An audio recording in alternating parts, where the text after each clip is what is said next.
السلام علیکم ورحمۃ اللہ وبرکاتہ۔ الحمد للہ رب العالمین والعاقبۃ للمتقین والصلاة والسلام علی اشرف الانبیاء وسید المرسلین محمد وعلی آلہ واصحابہ اجمعین۔ اعوذ باللہ من الشیطان الرجیم، بسم اللہ الرحمن الرحیم۔ ووصى بها إبراهيم بنيه ويعقوب يا بني إن الله اصطفى لكم الدين فلا تموتن إلا وأنتم مسلمون۔ میرے انتہائی واجب الاحترام بھائیوں، بزرگوں اور معزز علماء کرام، دنیا میں ہر انسان کسی نہ کسی چیز کو بہت اہمیت دیتا ہے، اس کو بہت عظمت والا سمجھتا ہے، اس کے حصول کی بڑی تڑپ رکھتا ہے، جستجو کرتا ہے۔ کسی کی نگاہ میں دنیا کا مال و دولت ہی بہت قدر و قیمت کی چیز ہے، اور کوئی حکومتی عہدے، حکومتی اختیارات ان کے حصول کے لیے ساری زندگی کھپا دیتا ہے۔ آپ نے دیکھا ہوگا کتنے ہمارے لوگ ہیں جو ایم این اے بننے کے لیے، ایم پی اے بننے کے لیے ہر بار ہارتے ہیں اور ہر بار پھر نئے جذبے کے ساتھ پھر الیکشن پہ کھڑے ہو جاتے ہیں۔ ان کا منتہا اور مقصود مطمع نظر صرف یہی ہے کہ مجھے یہ پارلیمنٹ کی سیٹ کسی نہ کسی طرح مل جائے۔ کوئی طاقت کو بہت عظمت والا سمجھتا ہے، کوئی حسن کا فریفتہ ہے، کوئی بہت اعلیٰ کوٹھی، بڑی عالی شان گاڑی حاصل کرنا ہی سمجھتا ہے، بس یہی زندگی کی سب سے بڑی نعمت ہے۔ ایک مسلمان کی حیثیت سے آج ہم نے اس پر غور کرنا ہے کہ اس دنیا کی سب سے قیمتی متاع کیا ہے، سب سے بہترین خزانہ جس سے بڑھ کر کوئی دنیا کی چیز اچھی نہیں، اور وہ کیا ہے؟ وہ اللہ کا یہ دین ہے جو اللہ نے ہمارے لیے چنا ہے۔ یہ وہی دین ہے جو ایک انسان کو جانور سے ممتاز کرتا ہے۔ یہ دین ہے کہ جو انسان کو انسان بناتا ہے اور اسے جانوروں سے ممتاز کرتا ہے۔ اللہ نے کہا نا، والذین کفروا یتمتعون ویأکلون کما تأکل الانعام۔ یہ کافر جن کو تم سمجھتے ہو بڑے ذی شعور ہیں، یہ تو جانوروں کی طرح کھاتے پیتے ہیں۔ اللہ مت لہم قلوب لا یفقہون بہا ولہم اعین لا یبصرون بہا ولہم آذان لا یسمعون بہا اولئک کالانعام بل ہم اضل۔ یہ تو جانور ہیں، ان سے بھی بدتر ہیں۔ یہ دین ہے جو انسان کو زندہ جاوید انسان کہلانے کا حق دیتا ہے۔ جو دین میں ہے وہ زندہ انسان ہے، جو دین سے محروم ہے اللہ اس کو مردہ کہتے ہیں۔ افمن کان میتا فاحیینا اومن کان میتا فاحیینا وجعلنا له نورا یمشی به فی الناس۔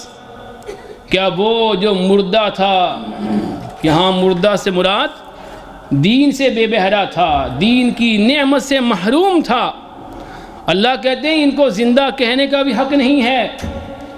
مردہ تھا، فاحیینا، ہم نے اس کو زندہ کیا، کیسے؟ دین کی دولت سے مالا مال کر کے۔ وجعلنا له نورا یمشی به فی الناس، ہم نے اسے دین کی روشنی، دین کا نور عطا کیا جس میں وہ دنیا میں چلتا پھرتا ہے۔ کمن مثلہ فی الظلمات لیس بخارج منہا، جو دین کے اس اجالے سے، اس روشنی سے، نور سے محروم ہے، وہ تو کفر کی تاریکیوں میں ڈوبا ہوا ہے، اسے تو معلوم ہی نہیں ہے کہ زندگی کیا ہوتی ہے۔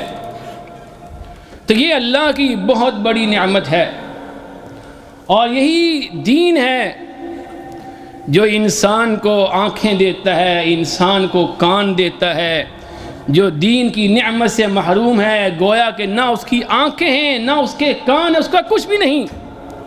اللہ فرماتے ہیں مثل الفریقین کالاعمی والاصم والبصیر والسمیع هل یستویان مثلا، کہ دو گروہوں کی مثال، مومن اور کافر، ان کی مثال ایسی ہے جیسے کوئی نابینا ہو اور اندھا ہو اور اس کے کان بھی نہیں، نہ سننے والا ہے، بہرا ہے۔ اور ایمان والا کون ہے؟ جو بینا ہے، جس کی آنکھیں بھی ہیں، جس کے کان بھی ہے، جس کا دل بھی روشن ہے، جس کا ایمان بھی روشن ہے۔ تو میرے بھائیوں، یہ بہت بڑا خزانہ ہے، بہت بڑی نعمت ہے۔ ابراہیم اور یعقوب علیہ السلام نے اپنی بیٹوں کو نصیحتیں کیں، اللہ نے ان کی وہ نصیحتیں قرآن کریم میں بیان فرمائیں۔ وَوَصَّىٰ بِهَا إِبْرَاهِيمُ بَنِيهِ وَيَعْقُوبُ يَا بَنِيَّ إِنَّ اللَّهَ اصْطَفَىٰ لَكُمُ الدِّينَ کہ ابراہیم اور یعقوب علیہ السلام نے اپنے بیٹوں کو بٹھا کے سمجھایا۔ آج میں اپنے جوانوں کو وہی پیغام سنانا چاہتا ہوں اللہ کے نبیوں کا کہ یہ دنیا کی زینتیں دیکھ کر مت بھولنا، یہ کچھ بھی نہیں ہے۔ اللہ فرماتے ہیں انہی زیب و زینت کے بارے میں اللہ کیا کہتے ہیں؟ وَلَا تَمُدَّنَّ عَيْنَيْكَ إِلَىٰ مَا مَتَّعْنَا بِهِ أَزْوَاجًا مِّنْهُمْ زَهْرَةَ الْحَيَاةِ الدُّنْيَا لِنَفْتِنَهُمْ فِيهِ کہ ان کے یہ حسن و جمال کو دیکھ کر، ان کے محلات کو دیکھ کر مت رشک کرو، یہ کچھ بھی نہیں ہے۔ سب سے بڑا خزانہ اس دنیا میں اللہ کا دین ہے۔ اللہ کیا کہتے ہیں اپنے حبیب محمد صلی اللہ علیہ وسلم کو؟ اے محمد کریم صلی اللہ علیہ وسلم، آپ ان کے پاس بیٹھیے جو دیندار ہیں۔ وَلَا تَعْدُ عَيْنَاكَ عَنْهُمْ ان دینداروں سے، اپنے ان صحابہ سے، یہ عبداللہ بن ام مکتوم نابینا، یہ بلال حبشی، یہ صہیب رومی، یہ غریب، یہ غلام، ان کے پاس بیٹھیے۔ وَلَا تَطْرُدِ الَّذِينَ يَدْعُونَ رَبَّهُمْ بِالْغَدَاةِ وَالْعَشِيِّ ان کو اپنے آپ سے مت دور کیجیے، ان کے پاس بیٹھیے اور اپنی نگاہیں ان سے دور مت کیجیے۔ اور ادھر کیا کہا؟ ادھر مت دیکھو اس دنیا کے خزانوں کو، یہ کچھ بھی نہیں ہے، یہ تو آزمائش ہے، یہ فتنہ ہے۔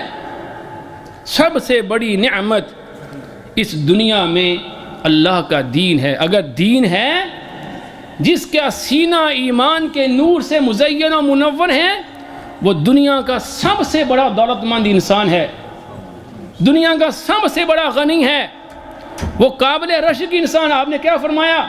لا حسد الا فی اثنتین، دو آدمیوں کے علاوہ کسی سے رشک کرنا جائز نہیں۔ وہ کون سے ہیں؟ پہلا کون ہے؟ رجل آتاہ اللہ الکتاب والحکمہ، جس کو اللہ نے اپنی کتاب کا علم دے رکھا ہے، اللہ کے دین کا وہ عالم ہے، دین جاننے والا ہے، اس کے پاس دین کا علم ہے۔ فَهُوَ يَقُومُ بِهِ آنَاءَ اللَّيْلِ وَآنَاءَ النَّهَارِ دن رات اللہ کی کتاب کی تلاوت کرتا ہے، یہ قابل رشک انسان ہے۔ اور دوسرا جس کو مال اللہ نے دیا اور وہ اللہ کی راہ میں خرچ کرتا ہے، اپنے مال کی وہ ذبائش نہیں کرتا، آرائش نہیں کرتا، بلکہ اللہ کی راہ میں خرچ کرنے والا انسان ہے۔ میرے بھائیوں، ہماری آنکھیں صرف ظاہر کو دیکھتی ہیں، ہم باطن کو بھول جاتے ہیں، اور وہ کیا کہتے ہیں؟ ہر چمکتی چیز سونا نہیں ہوتی۔ appearances are always deceptive، ظاہر سے ہم دھوکہ کھا جاتے ہیں۔ یہ دین تو بہت بڑی بات ہے۔ ایک جملہ، ایک اللہ کی حمد کا جملہ کہہ دینا، جس کو ہم روز ضائع کر دیتے ہیں۔ ہم گھنٹوں گفتگویں کرتے ہیں، بے مقصد باتیں۔ ایک بار الحمدللہ کہہ دینا، ایک بار۔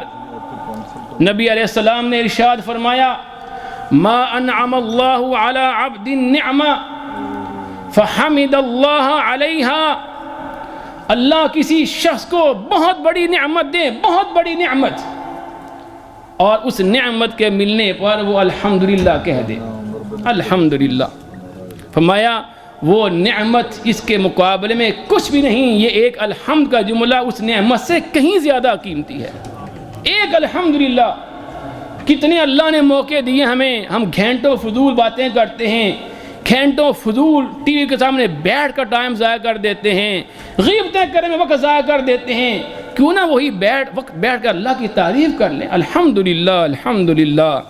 آپ نے فرمایا لو ان الدنیا بحذافیرہا فی ید رجل واحد من امتی، اگر اللہ میری امت کے کسی شخص کو دنیا کے سارے خزانے دے دے، سارے خزانے، 2-4 ہزار پاؤنڈ کی بات نہیں کر رہا. لو ان الدنیا بحذافیرہا، اگر ساری دنیا کے خزانے ایک شخص کے ہاتھ میں آ جائیں اور وہ ان نعمتوں کے ملنے کے بعد کہہ دے الحمدللہ الحمدللہ، میں یہ الحمدللہ کا جملہ دنیا بھر کے خزانوں سے زیادہ قیمتی ہے.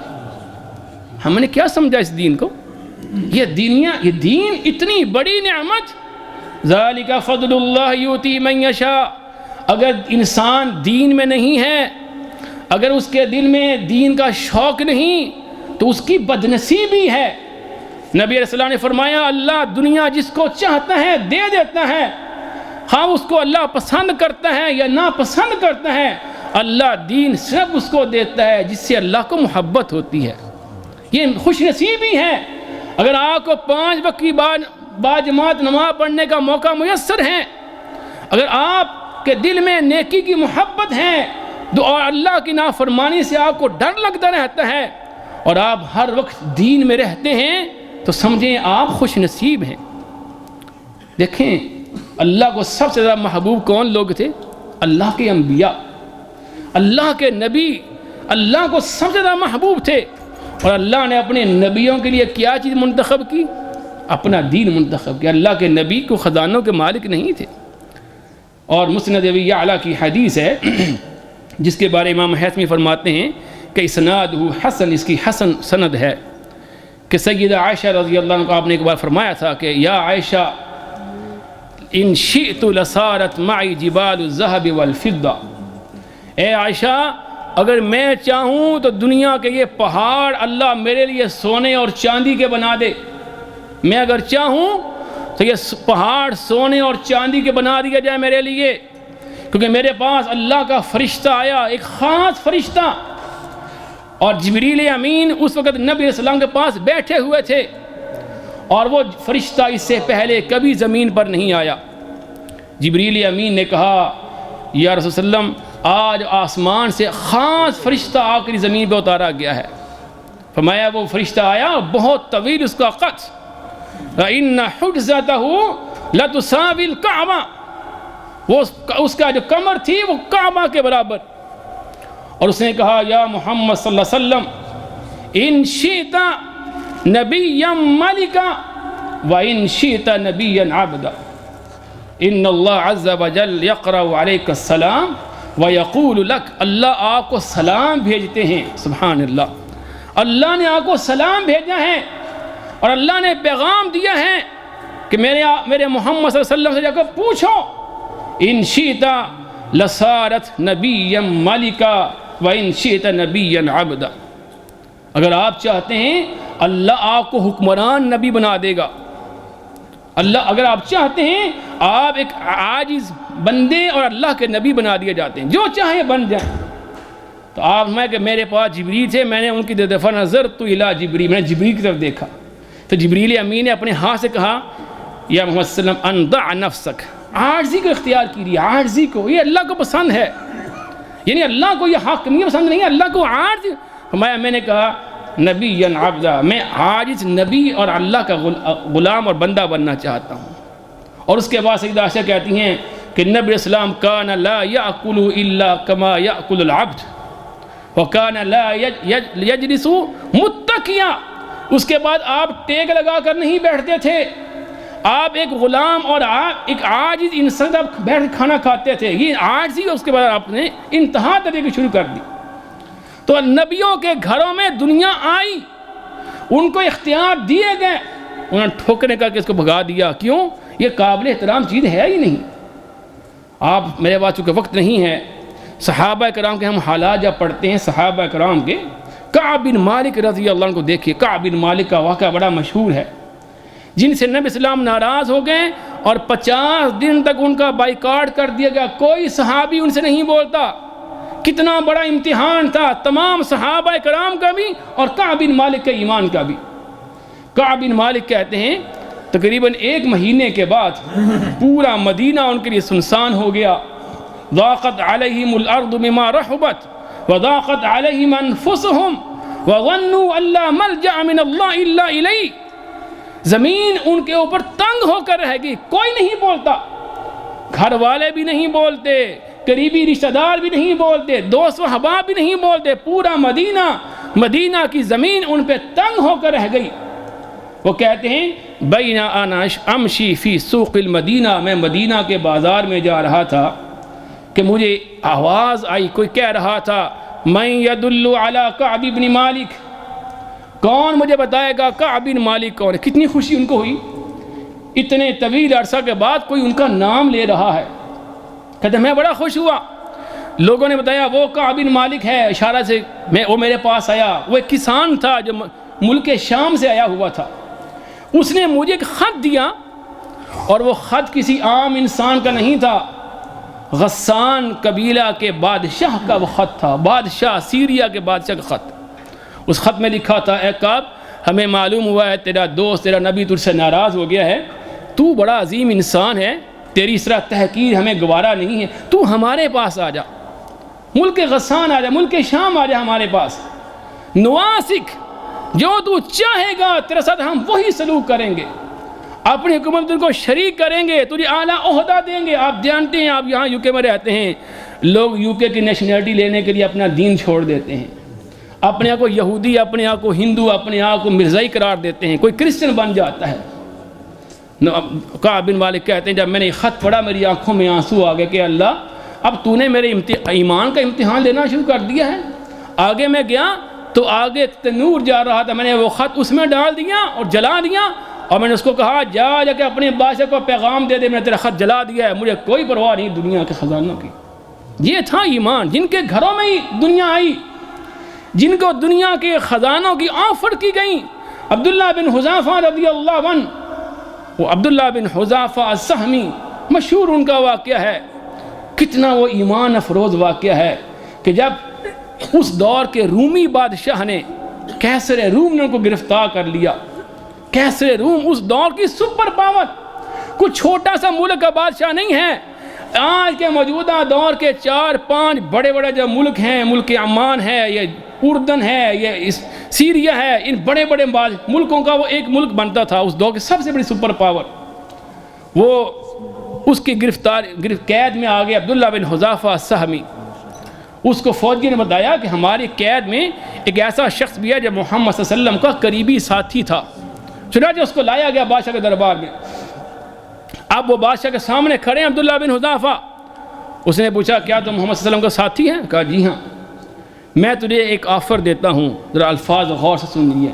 تنصر وَلَكَ نِصْفُ مُلْكِ، تو دین اسلام چھوڑ دے، میرا مذہب اختیار کر لے، عیسائی بن جا، وَلَكَ نِصْفُ مُلْكِ، آدھی بادشاہت میں تجھ کو دے دوں، آدھی بادشاہت، 2-4 ہزار پاؤنڈ نہیں، ایک چھوٹے سے UK کی نیشنلٹی نہیں ہے، بلکہ آدھی حکومت مل رہی ہے رومی بادشاہ کی، اس دور کی سب سے بڑی طاقتور حکومت۔ انہوں نے کہا ملکک واللہ لو اعطیتنی ملکک وملک الارض، اللہ کی قسم اگر تو اپنی ساری بادشاہت بھی دے دے، دنیا کے سارے خزانے بھی مجھ کو دے دے، ما ترکت دین محمد طرفت عین، ایک پلک جھپکنے کے لیے بھی میں اپنے محمد صلی اللہ علیہ وسلم کے دین کو چھوڑنے کو تیار نہیں ہوں، پوری دنیا بھی مجھ کو دے دیں، ایک آنکھ کے جھپکنے کے لمحے تک بھی، ایک سیکنڈ کی خاطر بھی میں دین اسلام نہیں چھوڑ سکتا۔ دوسری آفر کی کہ تنصر وزوجتک ابنتی، دین اسلام چھوڑ دے، عیسائی بن جائے، اپنی بیٹی کا تجھ سے نکاح کر دوں گا۔ کہا من اخبرک انی الی حاجۃ للزواج، تجھے کس نے بتایا میں شادی کرنا چاہتا ہوں، مجھے کوئی پرواہ نہیں، میں دین نہیں چھوڑ سکتا۔ اس کو دھمکایا، اس کو قید میں ڈال دیا، کئی دن تک نہ کھانا دیا نہ اس کو پانی دیا، اور پھر کچھ دنوں کے بعد اس کو شراب پیش کی گئی اور سور کا گوشت۔ کتنے ہمارے بدنصیب ہیں اس دور میں، پاکستان میں دیکھیں ماہ رمضان کے مہینے میں لوگوں نے شراب پی، آپ نے دیکھا ہوگا پڑھا ہوگا کہ پاکستان میں فیصل آباد میں 25 کے قریب نوجوان رمضان کے مہینے میں شراب پی کر مر گئے، زہریلی شراب پی کر، حرام کی موت۔ عمر فاروق رضی اللہ عنہ کے پاس ایک شخص کو لایا گیا، اس نے رمضان میں شراب پی، اس کو انہوں نے درے مارے اور کہا وہی حق، اور بدنصیب تو نے شراب پی ہے وَصِبْيَانُنَا صِيَامٌ، ہمارے بچوں نے روزے رکھے ہوئے، تو شراب پی رہا، یہ بدنصیبی ہے۔ تو شراب انہوں نے کہا نہیں، یہ میں نہیں پی سکتا، کیوں؟ میرے دین میں یہ حرام ہے۔ اس کو دھمکایا۔ ان کے سامنے ایک تیل کا کڑا، بہت بڑا آلاؤ جلایا گیا، اور کڑھائی میں اس کو تیل کو ڈالا گیا بہت بڑے کنٹینر میں، اور تیل جلا کر اس کے سامنے ایک مسلمان کو ڈالا گیا جو لمحوں میں جل کر راکھ ہو گیا۔ کہا دیکھو تیرا بھی یہی انجام ہونے والا ہے۔ اور اس کے بعد کہا ابھی بھی وقت ہے، کہا نہیں۔ چنانچہ اس کو گھسیٹ کے جب ڈالنے فوجی لے کے جا رہے تھے، عبداللہ بن حذافہ کی آنکھوں میں آنسو آ گئے۔ کہا لگتا ہے یہ راضی ہو گیا، اس کو واپس لے گیا۔ ہاں ٹھیک ہے، عیسائی بنتا؟ کہا نہیں۔ کہا پھر روتے کیوں تھے؟ کہا اس لیے رو رہا تھا کہ سوچ رہا تھا یہ تو میری ایک جان ہے جو اللہ کے دین پر قربان ہو رہی، کاش میری اتنی جانیں ہوتی جتنے میرے جسم پہ بال ہیں، اور ایک ایک کر کے ساری جانیں اللہ کی راہ میں قربان کر دیتا، تب مجھے سکون ملتا۔ میرے بھائیو، ان اللہ اصطفیٰ لکم الدین، اللہ نے تمہارے دین چنا ہے، اس دین کی حفاظت کیجیے، اس کی قدر کیجیے۔ اللہ کی یہ جو ہمارے اوپر فرائض ہیں، ذمہ داریاں ہیں، نمازیں ہیں، روزے ہیں، یہ ہمارے بزرگ، ان کا احترام، والدین کا احترام، یہ دنیا کی یہ جھوٹی آزادیاں ہیں کہ میں آزاد ہوں، جو چاہوں کروں، نہ ماں باپ کی پرواہ ہے، نہ باپ کا احترام ہے، نہ ماں کا احترام، میں آزاد ہوں۔ یہ آزادیاں یہ دھوکہ ہیں۔ اس وقت معلوم ہوگا جب آنکھ بند ہوگی، پھر پوچھا جائے گا کہ آزادیاں کہاں گئی ہیں۔ اللہ ہمیں ہمارا خاتمہ ایمان پر فرمائے۔ اللہم توفنا مسلمین والحقنا بالصالحین۔ سبحان ربک رب العزت عما یصفون، الحمد للہ رب العالمین۔